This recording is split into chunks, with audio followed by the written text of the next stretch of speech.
안녕하세요. 한동안 서러운 시절을 겪어야 했던 한 집안의 막내 사위입니다. 여러분, 혹시 차별이라는 거 당해보셨나요? 차별을 당해본 분들이라면 잘 아실 거예요. 차별 중에 제일 서러운 게 바로 먹을 걸로 차별하는 거라는 것을요. 저는 바로 그 밥상머리 차별을 다른 사람도 아닌 장모에게 받았습니다. 또한 결혼 후 장모와 몇몇 처가 식구들의 무시 때문에 한동안 제 자존감은 땅으로 곤두박질 쳤죠. 지금이야 그 시기를 잘 이겨내고 당당히 일어섰지만 저도 사람인지라 가끔씩 당시가 생각나면 울컥함이 미친 듯이 치밀어 오르곤 하네요. 지금부터 임금님 귀는 당나귀 귀 하는 심정으로 여러분께 딱히 어디 말할 것도 없는 제 지난 서름에 대해 토로해 볼게요. 어릴 적부터 공부를 잘했던 제 꿈은 변호사였어요. 법대에 진학하려고 했는데 당시 사법고시가 없어진다는 이야기가 많더라고요. 실제로 현재 사법고시 제도는 폐지되기도 했고요. 대신 당시 대학 졸업을 한 뒤 대학원 형식인 로스쿨 과정을 마친 후 변호사 시험에 응시할 수 있는 새로운 방법이 급부상하고 있었습니다. 고민 끝에 저는 법대 대신 배우고 싶던 경제 관련 학과를 대학에서 전공한 뒤 준비 기간을 거쳐 3년 과정의 로스쿨에 진학했어요. 그리고 나이 30이 된 해 2월에 졸업을 앞두고 1월에 첫 변호사 시험을 봤지만 장렬히 떨어졌죠. 힘내 오빠. 첫 술에 배부르긴 힘든 법이잖아. 다음 시험엔 꼭 합격하면 되지. 당시 3년간 제 옆을 지켜줬던 여자친구, 지금의 제 아내는 저에게 무궁무진한 응원을 퍼부어줬습니다. 일반 회사원이었던 아내는 다정하고 착한 사람이었어요. 그때 지금 제 장모의 성화로 저는 아직 무직인 상태에서 처가의 첫인사를 가게 되었습니다. 그리고 그때 이미 저를 사위라고 부르며 무직이어도 상관없으니 얼른 결혼하라는 장모의 성화에 우린 결혼 준비를 하게 되었죠. 변호사가 된 다음에 당당히 아내를 데려오고 싶었지만 10년 전 남편을 잃고 나니 세 딸을 모두 시집 보내야 자신의 숙제를 다 마친 기분일 것 같다는 장모의 물기 섞인 말에 마음이 약해졌거든요. 대기업 부장이었다가 퇴직한 아버지의 도움과 아내가 모았던 돈을 합해 우린 전세로 서울의 한 빌라에 첫 터전을 잡았어요. 이후 첫 처가 가족 모임을 가보니 아내 두 언니는 서로 성격이 무척 다르더라고요. 그건 두 사람의 남편인 제 손이 동서들도 마찬가지였습니다. 반가워 박서방. 난 2번 사이야. 앞으로 자네가 3번이지. 명문대 졸업하고 로스쿨 과정까지 마쳤다며? 이야, 내 동서가 변호사라고 주변에 자랑하고 다녀야 되겠어. 무려 법조인이 집안에 들어온 거잖아. 변호사 무슨? 시험에 합격을 해야 변호사지. 뭐 아직은 그냥 백수잖아. 괜히 잘 지내보겠다고 사탕발림하긴. 난 비뇨기과 의사고 이 집 큰 사위일세. 큰제부, 말이 좀 웃긴다? 요새 썩어 빠진 법조인이 얼마나 많은데 어디 사람 살리는 의사 앞에서 명예를 들먹여? 내 남편은 좋은 뜻으로 할 소린데 언니나 형부나 왜 이렇게 공격적이야? 언닌 누가 보면 자기가 의사인 줄 알겠어. 자긴 그냥 성형외과 손님 상담해주는 코디네이터 하다가 지금은 그냥 주부면서. 미안해요, 제부. 우리 언니가 워낙에 질투가 많아요. 앞으로 잘 부탁해요. 처형, 한 방 먹으셨네요. 근데 박서방, 그거 알아? 나도 박서방이다? 우리 3번은 어디 박씨야? 저 미량 박씨입니다, 작은 형님. 나도 미량 박씨야. 이거 집안 사람이었잖아. 우리 형아오 하면서 잘 지내보자고. 난 비행기 기장이고 우리 아내 스튜디오스인 거 알지? 해외여행 갈 일 있으면 언제든지 얘기해. 비행기표 싸게 살 수 있게 해줄게. 남에게 좋은 소리 하면 혓바닥에 마치 가시가 돋는 것처럼 굴던 큰 처형 부부와 달리 작은 처형 부부는 굉장히 살갑고 유쾌한 사람들이었어요. 무슨 얘기들을 그렇게 재밌게 해. 자, 내가 우리 사이들 기력 보충하라고 장어 좀 사왔네. 특히 우리 막내 사위 많이 먹고 힘내서 다음에 꼭 시험 합격하게. 자, 해보게. 장모님, 항상 이 큰 사위 먼저 챙겨주시더니 좀 서운하네요. 제가 장모님 생각해서 선물로 300만 원도 넘는 안마의자도 주문해놨는데요. 뭐? 300? 아이고, 역시 장모 생각해주는 건 우리 큰사위밖에 없다니까. 알았어. 자, 특별히 우리 큰사위인 장어 2점이다. 우리 막내 사위 큰형님 하는 거 잘 봤지? 나중에 변호사 되면 우리 막내 사위인 장모한테 또 얼마나 잘해주려나. 큰형님은 장모에게 주로 물량 공세로 환심을 사던 사람이었습니다. 아들 하나를 키우며 주부로서 살고 있던 큰처형은 어딜 가든 그런 남편을 뽐내던 사람이었죠. 그 뒤 같은 말을 해도 기분 나쁘게 하던 큰처형 부부가 불편하긴 했지만 큰 문제가 되진 않았어요. 그때만 해도 불편한 사람은 딱 그 2사람뿐이었으니까요. 하지만 제가 그 후 2번이나 시험에서 떨어지며 상황은 좀 달라지기 시작했어요. 결혼 후 처음 시험에 떨어졌을 때부터 제게 눈치를 주던 장모는 제가 또 떨어지자 아예 절 대놓고 괄시하더군요. 낙방 결과를 본 지 얼마 안 된 그해 어버이날이 있던 주말의 일이었습니다. 자네 또 떨어졌다지? 그럼 이제 3번째 떨어진 거 아닌가? 네, 면목 없습니다, 장모님. 아이구야, 내가 좀 알아보니까 로스쿨 졸업하고 5년 내 시험 5번 안에 못 붙으면 영영 변호사가 못 된다며? 자네 그럼 이제 2번 남은 거잖아. 자네 지금 몇 년째 우리 태희한테 빌부터 먹고 있는 건가? 어? 엄마, 빌붙긴 누가 빌붙어. 이 사람 공부하면서도 자기도 벌이에 보태겠다고 자기 대학 선배 회사에 계약직 직원으로 작년부터 일하고 있는 거 몰라? 그리고 아직 2번이나 남았어. 괜한 말로 가뜩이나 상심한 사람 속상하게 하지 마. 넌 네 남편 속상한 것만 보이고 네 엄마가 속상한 건 눈에도 안 보이냐? 내가 변호사 사위 봤다고 주위에 얼마나 큰 소리 쳐놨는데 아주 창피해 죽겠다. 동네 여편네가 자기 딸 일로 변호사 사위 좀 소개시켜달라는 거 요즘 바쁘다고 둘러대느라 아주 진땀을 뺐어. 1년이면 금세 붙을 줄 알았더니만 무려 3번을 떨어져? 그러게 왜 그런 거짓말을 해서 엄마 스스로 곤란한 일을 만들어. 남들은 1-2번 만에 턱턱 붙고 한다길래 박서방도 그럴 줄 알았지. 이제 와서 사실 우리 사위 변호사 아니고 코딱지만한 회사 계약직 직원입니다 하고 어떻게 말하냐? 내가 보기엔 영 글렀어. 여태껏 안 된 거 보면 변호사 사이 생기긴 다 틀렸다고. 에휴, 꼴 보기 싫어. 저 시험도 떨어진 주제에 좋다고 귀한 복숭아 깎아서 처먹는 꼬라지 좀 봐라. 그만 처먹어. 엄마, 그러지 말고 우리 남편이 준비해온 용돈 받고 기분 풀어. 용돈? 애구머니나 200만 원이잖아. 아이고, 우리 귀한 큰사이 뭘 이렇게 많이 넣었어. 이 정도는 우리 남편한텐 기본이지. 벌어봐야 월 200 받을까 말까 누구랑은 다르게 말이야.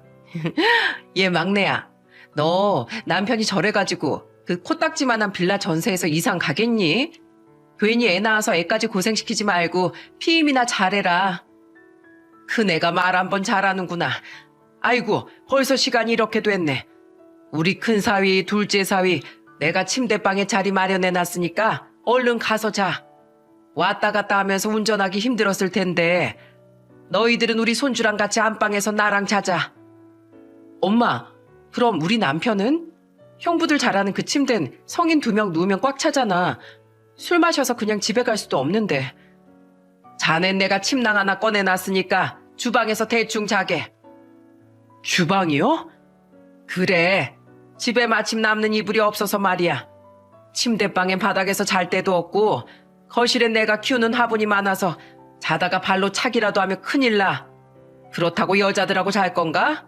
아님 자네 손윗사람이 큰 사이, 둘째 사이 자리를 뺐을 건가? 싫으면 걸어서라도 집에 가던가. 돈도 쥐꼬리만큼 벌면서 대리운전 부를 생각은 꿈도 꾸지 말고. 엄마, 해도 너무한 거 아니야? 여보, 우리 그냥 집에 가자. 아니야 여보, 나 장모님 말씀대로 그냥 침낭에서 잘게. 솔직히 너무 서러웠습니다. 마음 같아선 당장이라도 대리를 불러서 집에 가고 싶었지만 비참하게도 장모의 말이 맞았어요. 돈도 잘 못 버는데 대리를 부르자니 그 돈이 너무 아까웠거든요. 작은 처형과 작은 형님은 제게 미안해했지만 저는 애써 웃으며 그들을 방으로 들여보냈습니다. 제 옆에서 잔다는 아내를 장모는 꾸역꾸역 끌고 방으로 들어갔죠. 그렇게 주방에서 쪽잠을 청하는데 어디서 음식물 쓰레기 냄새가 나더군요. 너무 역해서 불을 켜고 근원지를 찾아보니 주방 한 구석에 음식물 쓰레기를 잔뜩 모아놓은 통이 있더라고요. 분명 아까 다 같이 치울 때 음식물 쓰레기를 베란다에 내놨었는데 말입니다. 베란다에 내놓으려고 보니 그새 밥상, 각종 그릇이 든 박스 등으로 좁은 베란다가 꽉 차서 문도 제대로 안 열리더군요. 그제야 아까 전 주방에서 부산스럽게 움직이던 장모가 뭘 했는지 깨달았습니다. 장모는 저를 골탕 먹이기 위해 일부러 베란다를 꽉 채우고 음식물 쓰레기를 들여놨던 거예요. 술까지 먹어 가뜩이나 속이 좋지 않았던 전 하는 수 없이 침낭을 젓고 거실 소파에 앉아 멀뚱멀뚱 밤을 새야 했네요. 소파가 2인용이기도 하고 장모가 옷가지들을 잔뜩 쌓아둬서 누울 수도 없었거든요. 너무 서러워서 그날 새벽 내내 자꾸만 눈물이 났습니다. 다음날 집에 돌아오며 아내는 제게 굉장히 미안해했어요. 저 또한 밤새도록 서러웠던 기억 때문에 차마 괜찮다는 말이 안 나오더라고요. 장모의 무시는 그 이후로 점점 더 심해졌습니다. 한 번은 장모가 부르기에 주말에 백화점으로 나간 적이 있었어요. 한 번 더 시험에 떨어진 후 저를 바퀴벌레만도 못하게 취급하던 장모가 무슨 일인가 싶었는데 장모는 명품 남성복 매장에 절 데리고 가 이것저것 입어보라더군요. 그 밖에도 내심 절 생각해주고 있나 보다 싶어 약간 감동을 하려는데 장모는 그 옷들을 죄다 가지고 그냥 자기 집으로 가버리더라고요. 황당했습니다. 이럴 거면 저 옷들을 왜 다 저한테 입혀봤나 싶었어요. 그리고 그 이유를 저는 바로 얼마 뒤 추석에 알 수 있었죠. 우리 큰 사위, 둘째 사위, 여기 좀 봐. 내 선물이야.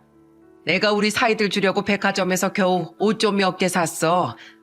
특히 매번 나한테 좋은 선물 해주는 우리 큰 사위 건 신경 좀 썼네. 우와, 감사합니다, 장모님. 이거 비싼 브랜드인데 정말 감동이에요. 장모는 제게 입혀봤던 옷들을 전부 형님들에게만 선물하더군요. 누가 봐도 저를 약올리려고 한 게 분명했어요. 왜냐하면 큰형님은 저보다 키가 10cm가 작고 왜소한 체형이었고 반대로 작은 형님은 평균 키와 몸매인 저보다 훨씬 키도 등치도 컸었거든요. 딱 봐도 저랑 다른 사이즈인데 그걸 왜 굳이 저한테 입혀봤겠습니까? 저를 착각하게 만들려고 했던 거죠. 아니나 다를까 장모는 저에게 아주 의기양양한 웃음을 지어 보이더라고요. 엄마, 우리 남편 건? 우리 남편 데리고 백화점 갔었다며. 이거 다 그때 산 거 아니야? 근데 왜 엄마 수발 열심히 든 우리 남편 건 한 개도 없어? 아이고, 내 정신 좀 봐. 기다리게. 그러더니 장모는 제 아내의 볼멘 소리에 방에서 같은 브랜드의 쇼핑백 하나를 들고 나오더군요. 그래도 양심상 내 옷 하나 남겨놨나 싶었던 전 쇼핑백을 열어보고 마음에 심한 상처를 입고 말았습니다. 엄마, 이게 무슨 선물이야? 그럼 꼭 명품이어야만 선물이니? 아, 쇼핑백? 우리 큰 사이 옷 쇼핑백 하나에 합쳐 넣으면서 남은 거다. 쇼핑백에 들어있던 건 구멍이 나거나 잔뜩 해진 남자 양말과 트렁크 팬티들이더군요. 심지어 그 사이엔 오래되다 못해 누래진 좀약들도 사이사이 껴있더라고요. 제가 황당한 표정을 감추지 못하니 장모가 저를 보며 이렇게 말했습니다. 왜? 계약직 직원 주제에 명품 입고 다니면 사람들이 흉봐. 저번에 보니까 자네 양말이 좀 낡았던데 애가 이번에 옷장 정리 싹 하면서 저 세상 간 우리 양반 양말들 내버리려다 자네 생각이 나서 챙겨뒀네. 거기 보면 중간중간 우리 양반 빤스도 섞여 있을 거야. 돈도 못 벌면서 괜히 새 거 사 입지 말고 그거 챙겨 입어. 사위 양말이랑 빤스까지 다 챙겨주는 장모가 또 어디 있겠나? 명문대 로스쿨 나왔다고 겉만 번지르르 했지. 속 알맹인 영꽝이었던 작은 제부한테 딱 어울리는 선물이네. 못된 장모와 큰 처형 부부는 서러워서 눈물까지 고인절 신나게 비웃더군요. 그에 반해 작은 처형 부부는 제 눈치를 보며 제 등을 다독여 주었죠. 아내는 장모에게 큰 소리로 화를 내고 있었는데 그 아수라장을 보니 제가 왜 이런 수모까지 당하며 이 자리에 있어야 하나 싶더라고요. 정말 너무하시네요. 대체 제가 시험 떨어진 거 말고 인간적으로 장모님께 잘못한 게 뭐가 있습니까? 저 하루에 2-3시간만 자고 공부하면서도 우리 집사람 혼자 힘들게 하기 싫어서 열심히 회사 다녔어요. 그동안 장모님이 자꾸 저한테 눈치 주고 구박하셔도 딸 걱정하는 엄마 마음이라고 생각해서 참았고요. 근데 이 치졸한 행동을 보니까 더는 못 참겠습니다. 저 더는 여기 안 옵니다. 앞으로 막내 사인 장모님 인생에 아예 없는 사람이라고 생각하세요. 저는 서러움을 꾹꾹 누르며 처가에서 나와버렸습니다. 아내는 그런 저를 뒤따라 달려왔죠. 미안해 여보. 진짜 엄마 왜 저러는 거야. 잘 질렀어. 당신 이제 우리 엄마 보지 마. 나도 우리 엄마한테 너무 실망했어. 나도 이제 엄마 집 안 올 거야. 아내는 철저히 제 편이었어요. 그 뒤 저와 아내는 처가에 왕래를 하지 않았습니다. 심지어 그 다음 명절이었던 설에도 장모의 생일에도 찾아가지 않았죠. 저는 장모의 전화를 일절 받지 않았고 아내는 노발대발하며 걸려온 장모의 전화를 냉정하게 끊어버리곤 했어요. 그런데 저에게 스트레스를 주던 주범을 안 보고 싶어서였을까요? 장모에게 모욕을 당한 날 이후 돌아온 변호사 시험에서 저는 기적적으로 합격을 했습니다. 시험 결과가 나온 날 우리 부부는 서로를 부둥켜 안고 엉엉 울었죠. 여보, 이번이 마지막 시험이었는데 세상은 날 아직 버리지 않았던 거야. 그동안 정말 고생 많았어. 내가 앞으로 당신 진짜로 호강시켜줄게. 고생은 무슨, 마음고생은 당신이 훨씬 많이 했지. 난 당신 믿었어. 노력한 만큼 좋은 결과가 있을걸. 절대 난 의심하지 않았다고. 축하해 여보. 당신 이제 변호사야. 그때가 딱 5번째 시험이었기에 부담감이 엄청났었거든요. 합격 발표를 기다리는 시간 동안 매일같이 피가 말랐죠. 당시 크게 사기를 당해 도움을 줄 수 없어 미안해하던 저희 부모님은 제가 아닌 제 아내를 붙잡고 눈물을 흘리며 고마워하셨어요. 당시 결혼해서 지방에 살던 여동생마저 제가 아닌 아내에게 전화해 고맙다고 하더라고요. 다들 연애 시절부터 절 뒷바라지 해줬던 아내에게 많이 고마웠던 거죠. 하지만 아내는 도리어 민망해하며 제게 이렇게 말했어요. 우리 엄마가 당신한테 어떻게 했는지 다들 모르니까 나한테 고마워하는 거지. 사실 누구보다 당신한테 면목 없는 사람이 바로 난데. 장모님은 장모님이고 당신은 당신이야. 난 연애 시절부터 단 하루도 당신에게 고맙지 않았던 순간이 없어. 당신은 나에게도 우리 식구들에게도 감사받아 마땅한 사람이야. 우리 이제 아이도 갖고 돈 모아서 집 사서 이사도 가자. 한편 저는 제 합격 소식을 장모와 처가 식구들에게 알리지 않았습니다. 저를 그토록 구박했던 장모와 저를 개무시했던 큰 처형 부부에게 축하도 받고 싶지 않고 아예 말을 섞고 싶지도 않았거든요. 소식을 알리면 장모와 큰 처형 귀에 들어가 저에게 전화할 빌미를 줄까봐 저는 작은 처형 부부에게도 우선 소식을 알리지 않았죠. 아내는 그런 제게 이렇게 말했습니다. 난 말할 거야. 우선 당신 필수로 6개월 동안 받아야 하는 실무수습 기간 끝나고 로펌 취업 확정되면 당신 명함 당당히 엄마한테 내밀고 자랑할 거라고. 앞으로 평생 안 보고 살아도 내가 그건 꼭 자랑해야 되겠어. 엄마랑 큰언니, 큰형부가 그동안 얼마나 당신을 무시했어? 당신은 됐대도 난 당당하게 뽐낼 거야. 내 남편 그렇게 무시당할 사람도 아니었고 한다면 하는 사람이었다고 말이야. 저는 시험 합격 후 한 로펌에서 실무 수습 기간을 거치게 되었습니다. 그런데 그 기간이 지나기도 전에 장모를 만날 일이 생기더군요. 그해 말복이 되기 며칠 전 저는 작은 형님께 전화를 한 통 받게 되었어요. 박서방, 우리 아내도 나도 자네가 처가에 발길 끄는 거 충분히 이해해. 근데 박서방, 처제가 얼마나 착한 사람인지 알지? 자네도 자네지만 처제가 마음속으론 장모님이랑 관계가 틀어져서 많이 속상할 거야. 언제까지 천륜을 끊을 수도 없는 법인데 처제 생각해서라도 처가의 얼굴 한번 비춰주게. 어? 이번 주말이 말복인 거 알지? 그때 장모님이 백숙 먹자고 다들 처가로 부르셨어. 그때 자네랑 처제도 와서 백숙 한 그릇만 뚝딱 먹고 가게. 당장 마음을 풀지 못해도 이렇게라도 조금씩 다시 왕래라면 좋잖아. 형님 말대로 제 아내를 생각하니 마음이 약해지더군요. 아내는 제게 은인이나 다름없는 고마운 사람이었으니까요. 결국 전 형님에게 전화 왔단 이야기를 전하며 아내에게 말복에 처가에 가자고 말했습니다.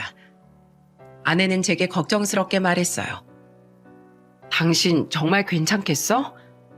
시험까지 통과한 마당에 더는 내가 장모님한테 죄진 사이가 될 일도 없고 무엇보다 언제까지고 당신이 장모님을 안 볼 순 없잖아. 딱 백숙만 먹고 오자. 그렇게 우린 거의 1년 만에 처가로 향하게 되었습니다. 도착한 저를 보자 장모는 표정이 종이장처럼 구겨지더군요. 자네가 여기가 어디라고 와? 그동안 내 전화 다 무시하고 나랑 우리 딸까지 생이별 시키더니 왜 이제 와서 연락도 없이 찾아왔냐고? 저도 마음 풀려서 온 거 아닙니다, 장모님. 그래도 아랫사람으로서 먼저 숙이고 들어오는 게 도리인 것 같아 이렇게 찾아왔습니다. 이놈 이거 말하는 뽐새 좀 보게. 마음이 안 풀려? 난 자네만 생각하면 아주 약이 올라. 우리 딸이 사기 결혼 당한 것 같아서. 잘못했다고 빌어도 시원찮을 판에 꼴에 자존심은 있어서 고개 빳빳이 든 거 좀 보소. 설마 말복이라고 자네 보양식 구걸하러 찾아왔나? 돈도 못 버는 주제에 먹을 욕심은 있어서? 엄마, 이 사람은 나랑 엄마 인연 끊어놓을 수 없다고 자존심 숙이고 온 건데 엄만 어른이 돼서 어떻게 그렇게 한 발도 양보를 못해? 우리가 뭐 백숙 하나 사 먹을 돈 없어서 여길 왔겠어? 아이고, 장모님 그만하세요. 제가 박서방한테 전화해서 오늘 오라고 얘기했습니다. 가족인데 얼굴 보고 밥 먹고 살다 보면 미움도 조금은 옅어지지 않겠어요? 박서방, 얼른 들어와. 처제도 얼른. 장모님, 이 둘째 사이 배고픕니다. 작은 형님은 험악한 상황을 너스레로 무마시켰습니다. 그렇게 상에 둘러앉았는데 큰 처형과 큰 형님은 제게 이렇게 이죽거리더라고요. 작은 제부, 올해 마지막 시험이었잖아. 결국 떨어졌지? 당신은 뭘 그런 걸 물어. 떨어졌으니까 아무 말 안 했겠지. 하긴 박서방, 의사든 변호사든 사자 직업을 아무나 갖는 건 아니더라고. 괜히 전문직 하는 거겠어? 자네랑 우린 수준이 다른 사람일 뿐이었으니까 너무 상심 말라고. 아유, 신태희. 예전에 로스쿨 다니는 남자친구 만난다고 할 때부터 고가웠는데 꼴 좋다. 요샌 5번 떨어지면 로스쿨 다시 입학해도 변호사 시험 못 보게 법이 바뀌었다지? 힘내 제부. 주제 파악하는데 시간이 오래 걸리긴 했지만 뭐 이제라도 자기 주제에 맞게 잘 살면 되지 뭐. 언니, 사람이 진짜 못됐다. 가족으로서 위로해주지 못할 망정 어떻게 그런 말을 해? 형부도 그래요. 태희가 화장실 가서 이 말을 못 들었기에 망정이지. 태희 자리에 있었으면 언니 태희한테 뺨이라도 맞았을걸?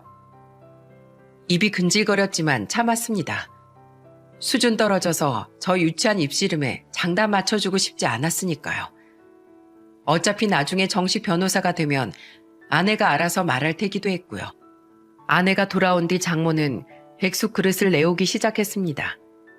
그런데 장모는 제 앞에만 그릇을 놓지 않더라고요. 자네랑 태희까지 오는 줄 몰라서 양이 좀 부족하네.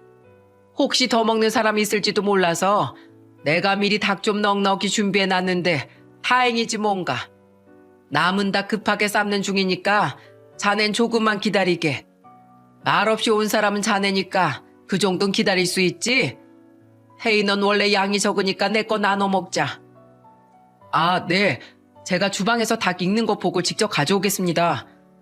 그럴 필요 없어. 그래도 나한테 고개 숙이겠다고 찾아온 사이인데 내가 손님 대접은 해줘야지. 내가 알아서 내올 테니까 기다려. 엄마, 그럼 나도 기다렸다가 나중에 먹을래. 지금 먹어. 박서방은 남자라 한 마리 뚝딱 다 먹을 수 있을 건데 그걸 빼앗아 먹으려고? 그냥 지금 내 거 나눠 먹어. 그럼 내 몫만 남겨놔줘. 이따 이 사람이랑 먹게. 아, 따뜻할 때 먹어야지. 음식 해준 사람 정성을 생각해서라도 음식 식게 두는 거 아니야. 너 나랑 화해하려고 왔다며? 이러면 엄마 서운하다. 그래, 여보. 그냥 지금 먹어. 어차피 난 아까 차에서 빵 좀 주워 먹어서 그런지 배가 크게 안 고프네. 그렇게 절 제외한 식구들은 모두 백숙을 먹기 시작했습니다. 달기 읽어야 되니까 조금 걸릴 거라고 예상은 했는데 다들 다 먹어가는 30분, 다시 50분이 지나도록 장모는 백숙이 익고 있는지 아예 들여다보러 가지도 않더라고요. 뒤에 소파에 앉아있던 전 조용히 주방으로 향했습니다. 괜히 장모를 번거롭게 하고 싶지 않아 제가 직접 확인을 하려고요. 그리고 주방에 간 제 눈에 들어온 광경은 황당하기 짝이 없더군요. 저는 다시 거실로 돌아와 장모에게 말했습니다. 장모님, 주방에 가스불 다 꺼져 있는데요. 냄비엔 닭은커녕 식어가는 국물밖에 없고요. 텅 빈 냄비 안을 봤을 때 이미 직감했어요. 제가 또다시 장모에게 당했다는 걸 말입니다. 장모는 애초에 저에게 백숙 쪼가리 하나 내어줄 생각이 없었던 거예요.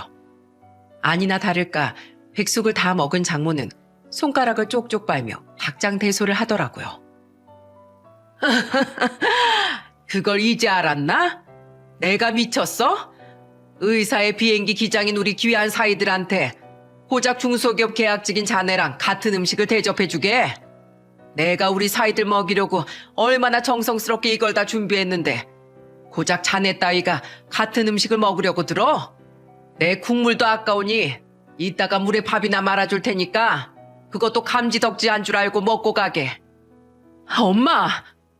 뭘 자꾸 불렀어? 자네 이제 영영 변호사 못 되지? 평생 그 개털 같은 회사에 짱박혀 하는 거잖아. 그런 주제에 우리 잘난 큰 사위 둘째 사위랑 같은 사위 취급이라도 받으려면 알아서 납작 기어야 하는 거 아닌가? 여기 우리 식구들이 먹고 뱉은 닭뼈들 보이지? 이거나 가져다 치우게. 남은 그릇도 다 정리하고. 옛날 같았으면 자네같이 못난 건 우리 사이들 머슴으로 났으면 딱 알맞았을 텐데. 내가 오늘 자네 위치를 확실히 알게 해주겠네. 그래야 앞으로 나한테 마음이 상했다느니 어쩌느니 고개 빳빳이 들고 주제 넘은 소리를 못하지. 마지막으로 장모는 정 먹고 싶으면 이거나 뜯어먹으라며 닭다리뼈 하나를 제게 휙 던지더라고요. 거기서 전 인내심의 마지막 끈이 끊어졌습니다. 그리곤 장모에게 눈을 까디짓고 폭탄 발언을 해버렸죠. 장모님, 오늘 저한테 정말 큰 실수하셨네요. 사람을 직업만 가지고 판단하고 심지어 모욕까지 한 건 사람으로서 정말 해서는 안 될 짓 아닌가요? 저게 아직도 정신 못 차리고 장모를 가르치려고 들어? 억울하면 시험 붙어서 변호사 되지 그랬나? 구질구질하게 입만 살아가지고? 에휴, 이게 다 내 죄지. 변호사 될 줄 알고 저런 무지랭이를 집에들인 내 죄야. 네, 그 무지렁이가 드디어 변호사가 됐네요. 제가 억울해서라도 이 악물고 공부했더니 정말로 되더라고요. 뭐라고? 지금 제가 뭐라는 거야? 제가 진짜 제 정체를 밝히자 처가 식구들의 눈이 땡그레졌습니다. 특히 방금 전까지 절 미친 듯이 무시하던 장모와 큰처형, 큰형님의 눈은 거의 튀어나올 기세였어요. 옆에서 얼굴이 불그락 푸르락해진 아내는 장모의 말을 냉큼 이어봤더군요. 내 남편 시험 붙었어. 지금 실무 수습 기간 중이고 6개월 다 받으면 정식 변호사로 취업할 거야. 어때 엄마? 그렇게 무시하던 내 남편 변호사 됐다니까. 봤지? 우리 남편 한다면 하는 사람이야. 심지어 공부에만 올인해도 떨어지는 사람이 태반이라는데 우리 남편은 일까지 하면서 그 힘든 걸 당당히 해냈다고. 뭐? 박서방, 자네 정말 시험 붙었나? 아니 그걸 왜 장모인 나한테 말을 안 했어? 안 그래도 우리 남편 정식 취업하면 내가 말하려고 했었어. 아니, 작은 제부. 그래도 아까 우리가 붙었냐고 물어봤을 때 말했으면 됐었잖아. 제가 왜요? 저더러 수준 낮은 인간이라고 무시해대던 큰처형, 큰형님한테 잘난 척 해야 되니까요? 아니요. 전 그런 질 낮은 일이나 해대려고 변호사 된 게 아니라서요. 솔직히 수준 낮은 그런 대화에 어울리고 싶지도 않았고요. 장모님, 제가 변호사가 되면 귀한 사이고 계약직 직원이면 못난 사이인가요? 아니, 제가 아무리 못난 짓을 했어도 사람을 일부러 음식물 쓰레기 옆에서 재우고 선물 사주는 척하면서 조롱하고 심지어 개한테 주듯 닭뼈 던져주는 몰상식한 짓은 하셨으면 안 되죠. 적어도 절 인격을 가진 사람으로 생각했다면요. 그래도 우리 아내한테 미안해서 마지막이다 생각하고 오늘 여기 온 겁니다. 근데 큰처형이나 큰형님, 그리고 장모님 말처럼 수준이 달라서 여기 못 있겠네요. 사람은 수준이 맞는 사람들이랑 어울려야죠. 저 앞으로 절대로 이 집에 발걸음 안 할 겁니다. 2번 다시 저한테 연락하지 마세요. 박서방, 아이고, 우선 진정 좀 하게, 어른이 이렇게까지 말하면 잠깐 듣는 척이라도 해야지. 박서방, 내가 우리 막내 생각에 감정이 좀 지나쳤네. 괜히 자네가 우리 딸 데리고 가서 고생시키는 것 같아서 자네한테 화가 났었어. 도가 지나친 건 미안하네. 그래도 합격했다고 말 안 한 자네 잘못도 있지 않은가? 내가 알았으면 이렇게는 안 했겠지. 우리 서로 잘못했으니까 퉁치고 앞으로 새로 시작하는 것처럼 잘 지내보세. 조금만 기다리면 내가 냉장고에 있는 닭도 금방 다시 삶아다 줌세. 닭이 있었는데도 저한테 그런 짓을 하신 거예요? 진짜 기가 막히네요. 그리고 제 잘못이라뇨? 만약에 제가 올해 정말로 낙방했다면 장모님은 저한테 사과하실 생각도 없었을 텐데 오히려 장모님이 어떤 사람인지에 대해 쐐기를 박을 모습을 봤으니 전 제가 잘한 일 같은데요. 제가 미리 시험 붙었다고 말하고 여기로 왔으면 장모님이 저한테 잘해주셨을 테니 어영부영 화해하고 말았겠죠. 저는 세상에서 화장실 들어갈 때 나올 때 다른 인간들이 제일 싫습니다. 고마움을 모르는 사람은 언젠가 반드시 뒤통수를 치거든요. 그런 인간들을 응징하고 싶어서 변호사가 되고 싶었는데 제가 그런 사람을 제 장모로 만났었네요. 그런 사람을 제 가족이라고 부르고 싶지도 않으니 저는 더 이상 장모님 사이 안 할 겁니다. 그리고 큰형님, 사자 직업 수준 운운하시는데 비록 전 이제야 붙었지만 제 주위에 변호사 된 지인들이 좀 있거든요. 모임 때문에 알게 된 다른 전문직 사람도 몇 있고요. 근데 큰형님은 제가 아는 사자들 중에 제일 수준 떨어지는 화술을 지닌 사람이에요. 말의 품격이 전혀 느껴지지 않는다고요. 큰처형은 말하기 입만 아프니까 그냥 말을 아낄게요. 그냥 입만 열면 없던 수준도 떨어진다고만 알아두세요. 기가 막혀서? 제부, 지금 말 다 했어? 내 남편 자기 병원 가진 의사야. 이제 막 변호사 시험 통과한 나부랭이가 건방지게 어디서 입을 함부로 놀려? 큰처형이 자랑할 건 항상 남편 직업밖에 없죠? 남편 명성에만 빌붙지 말고 스스로 자랑스러운 사람이 좀 돼보세요. 안 그러면 언젠가 뼈저리게 후회할 겁니다. 여보, 가자. 아이고, 박서방, 이대로 가면 어쩌나? 내가 전화함세. 혜이야, 엄마가 전화할 테니까 나중에 다시 얘기하자. 꼭이야. 저는 아내의 손을 잡고 처가를 나와버렸습니다. 장모는 그제야 변호사 사이가 아까운지 뒤에 대고 가증스러운 목소리로 저렇게 말하더라고요. 다음날 작은 처형과 작은 형님은 저와 아내를 따로 불러 소고기를 사주셨죠. 미안해요, 제부. 축하가 먼저인데 역시 사과부터 하는 게 맞는 것 같아요. 작은 처형이 왜 미안해하세요? 2분 항상 제게 잘해주셨는데요. 어제도 저 많이 감싸주셨잖아요. 그래도 사람 마음이 그게 아니지. 우리가 더 나서서 장모님을 말렸어야 했어. 나도 이 사람도 자네한테 너무 미안하더라고. 내가 괜히 자네를 불러서 자네한테 몹쓸 짓만 당하게 했네. 아니에요, 형님.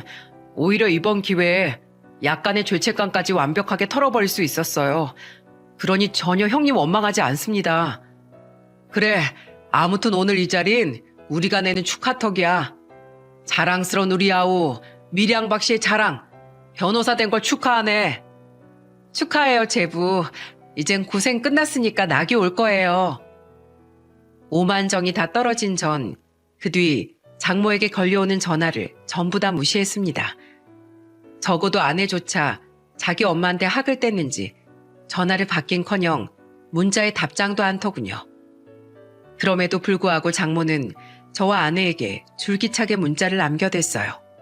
내용은 주로 미안하다는 말이었는데 그로부터 약 8개월 뒤 장모가 저희 집 앞에 찾아온 게 아니겠어요? 당시 임신 5개월이었던 아내와 전 외식을 하고 들어오는 길에 깜짝 놀라고 말았죠. 장모는 엉엉 울며 제게 이러더라고요. 박서방, 그래도 내가 장모인데 어떻게 이렇게 매정할 수가 있나? 헤이, 너도 그래.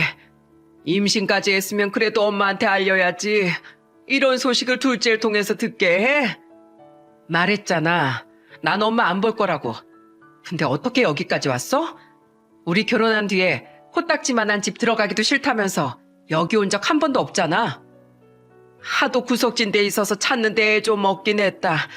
아무튼 박서방, 자네네 연락처 차단했나? 내 문자 못 봤어? 아, 얼마 전에 차단하긴 했는데 어차피 다 똑같은 문자 아닌가요? 전 장모님 사과 받을 생각 전혀 없는데요. 박서방, 제발 우리 큰딸 좀 도와주게. 자네 얼마 전에 꽤 큰 로펌으로 취업했다며? 우리 딸 지금 제목도 제대로 못 챙겨받고 이혼당하게 생겼어. 깜짝 놀랐습니다. 전혀 생각지도 못한 소식이었으니까요. 아내 또한 눈이 휘둥그레졌는데 그 뒤 장모 입에서 나온 말은 더욱 충격적이었어요. 큰사위 그놈이 바람이 난 걸 우리 큰애가 병원에 찾아갔다가 병원 앞에서 본 모양이야. 근데 그 애가 바보같이 증거도 못 모으고 거기서 그 둘 머리채를 잡아 뜯은 걸세. 근데 그 영악한 놈이 들킨 마당에 증거를 남겨뒀겠는가? 우리 딸이 증거 수집하려고 했을 땐 이미 증거란 증거는 다 지워버렸었대.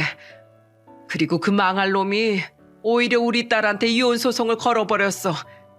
그 상간형 그냥 친구라면서 길거리에서 자기들한테 손찌검한 우리 딸을 의부증으로 몰아버린 거야. 게다가 평소에 돈 한 푼 안 벌어오고 사치했다느니, 처가에서 주기적으로 돈을 요구했다느니, 말도 안 되는 이유로 혼인유지를 더 이상 못하겠다고 소송을 걸었어. 심지어 우리 애를 폭행으로 고소까지 하겠다고 겁박했네. 박서방, 변호사한테 무료 상담을 받아봐도 우리 딸애한테 유리한 상황은 아니라고 하네. 증거가 없으니까 제발 가족으로서 자네가 좀 도와주게. 우리 딸은 피해자 아닌가? 싫습니다. 박서방, 제발 이렇게 부탁하네. 그동안 내가 자네한테 잘못한 것들 내가 정말 미안하네. 진심으로 뉘우치고 있어. 그러니 제발 나랑 우리 딸을 외면하지 말아주게. 우리 큰딸 그렇게 쫓겨나면 우리들이 손가락만 쭉쭉 빨아먹고 사나? 싫다고요. 장모님만큼은 아니어도 큰처형도 그동안 절 얼마나 무시했는지 장모님이 누구보다 잘 아시잖아요. 큰처형은 그나마 염치라도 있어서 저한테 안 찾아온 거 아닌가요? 전 절 가족은커녕 사람 취급도 안 해준 장모님 부탁은 껌 한 통 사오라는 심부름조차 들어드리기 싫습니다. 그리고 큰처형이 그동안 돈도 안 벌면서 명품만 사입고 사치한 건 사실이잖아요. 어렸던 조카도 방치하고 놀러만 다닌 것 같은데 잘하면 애도 빼앗기겠네요. 부양 능력이 없으니까요. 장모님, 제가 큰처형을 도와주지 않는 건 큰처형뿐만 아니라 장모님이 저한테 하신 행동에 대한 대가입니다. 그러니까 전에 말씀드린 대로 저에게 사위로서 아무것도 기대하지 마세요. 이만 들어가겠습니다. 저는 아내와 장모를 내버려 두고 집에 들어왔습니다. 약 5분 후쯤에 집에 들어온 아내는 담담한 말투로 이렇게 이야기를 하더군요. 엄마한테 2번 다시 찾아오지 말라고 말하고 왔어. 나 때문에 괜히 당신까지 부모 자식 연 끊지 않아도 괜찮아. 장모님이 나한테 잘못한 거지 당신한테 잘못한 건 아니잖아. 싫어. 나한테 세상에서 가장 소중한 사람은 당신하고 뱃속의 아기야. 그저 직업이 자기 마음에 들지 않는다는 이유로 당신을 그렇게 모욕한 우리 엄마, 난 용서 못해. 예전에 몫으로 일하던 우리 아빠를 천한 직업이라고 구박할 때부터 알아봤어야 했는데 우리 엄마가 이제 와서 당신한테 왜 사과하겠어?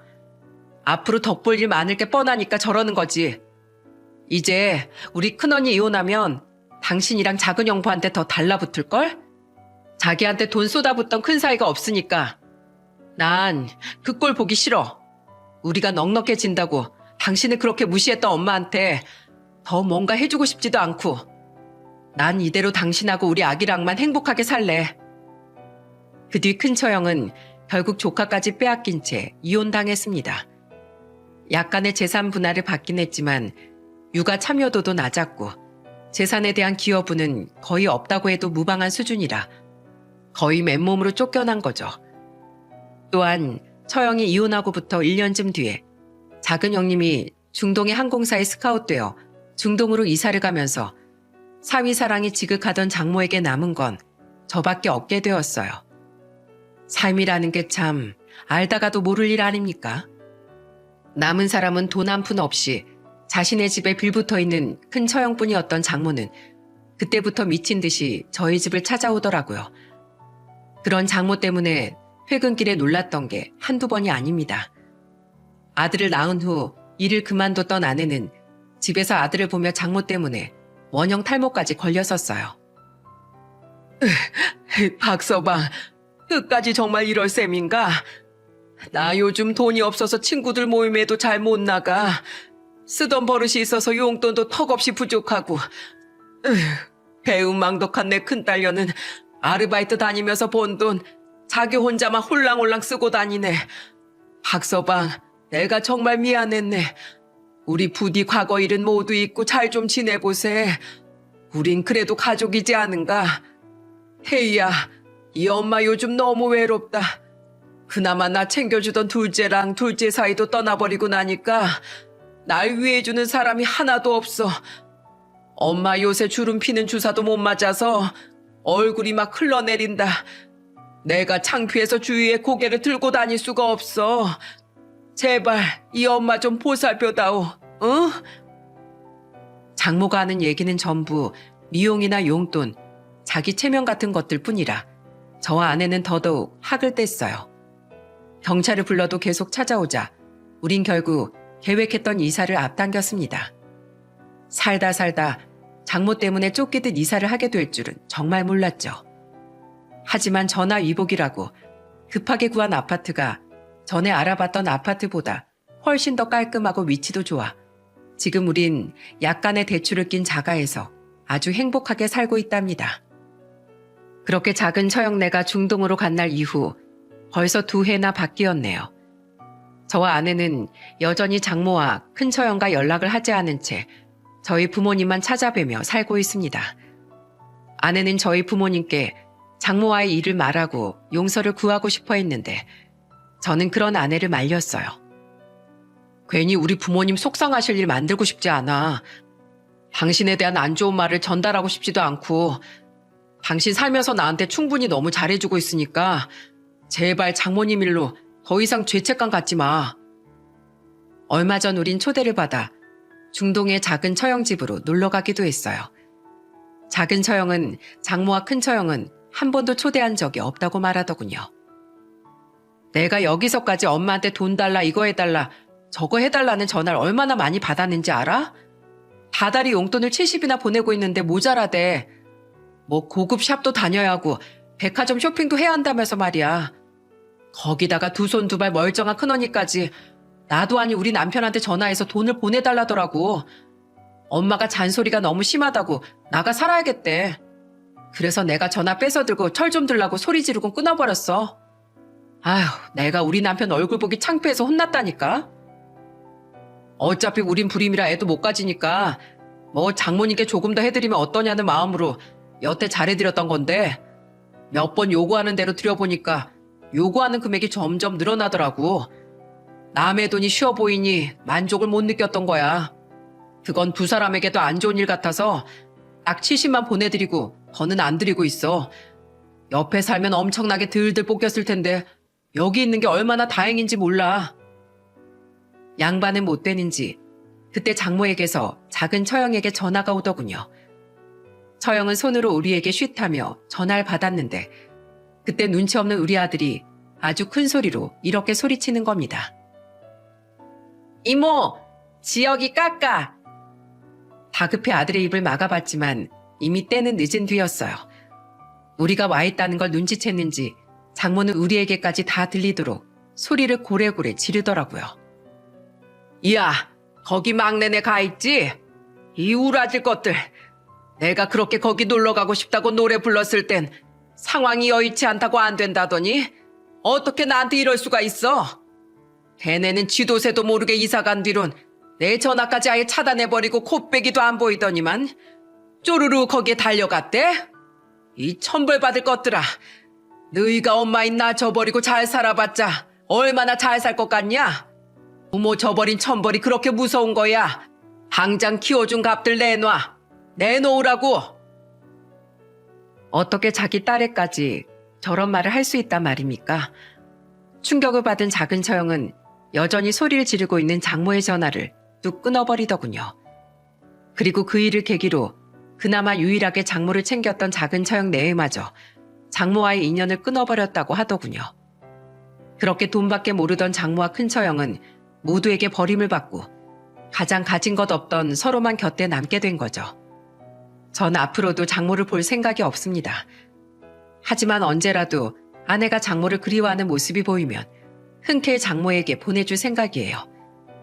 전에도 말했다시피 부모 자식 간의 연을 타인인 제가 마음대로 끊어버릴 순 없는 노릇이니까요. 저는 지금 그토록 꿈꾸던 변호사 생활을 아주 열심히 해내고 있어요. 단 한 사람, 제가 평생 자문과 사건 의뢰 등 모든 변호사 업무를 무료로 해주기로 약속한 사람이 있는데요. 그건 바로 저를 계약직으로 채용해 주었던 선배랍니다. 사실 그때 선배가 저를 먼저 불러 일자리를 주었거든요. 다른 데 가서 회사 일에 목매느라 시험 공부 망치지 말고 그냥 자기 도와준다고 생각하고 계약직으로 들어오라고요. 시험 3개월 전부턴 월급을 그대로 주면서 회사에 나오지도 못하게 하고 공부에만 집중하게 해준 또 다른 은인이었어요. 게다가 제가 부담 가질까봐 저 같은 인재를 계약직으로 들 수 있어서 영광이라는 농담까지 던져줬는데 그때 그 선배에게 얼마나 고마웠는지 모릅니다. 때문에 전 일적으로든 사적으로든 평생 그 선배에게 은혜를 갚아나가고 싶어요. 또한 전 앞으로도 변호사로서 약자들을 위해 또한 가장으로서 아내와 아들을 위해 헌신하며 살아갈 생각입니다. 직업과 가족 모두 안정된 지금에 이르기까지 험난한 시절을 거친 만큼 더더욱 소중함을 느끼고 있거든요. 여러분, 저는 제 사연을 통해 사람의 가치를 부디 세속적인 것으로 판단하지 말자는 말을 하고 싶었습니다. 당장은 이득처럼 느껴질 수 있겠죠. 하지만 형태가 있는 건 언젠가 바스러지고 그 가치를 다하기 마련입니다. 반면 눈에 보이지 않는 마음은 시간이 갈수록 사람에게 스며들잖아요. 오래도록 여러분에게 도움을 주고 행복을 줄 진정한 가치가 있는 건 바로 사람의 마음이라고 생각해요. 세속적인 것에 눈이 멀어 사람의 마음을 잃는다면 결국 곁에 남는 건 텅 빈 허울뿐이라는 걸 부디 제 사연을 듣고 느끼셨으면 좋겠네요. 제 사연은 여기까지입니다. 올해는 바라시는 것 모두 이룰 수 있는 희망찬 한 해가 되시길 바라며 전 이만 인사드리겠습니다. 감사합니다.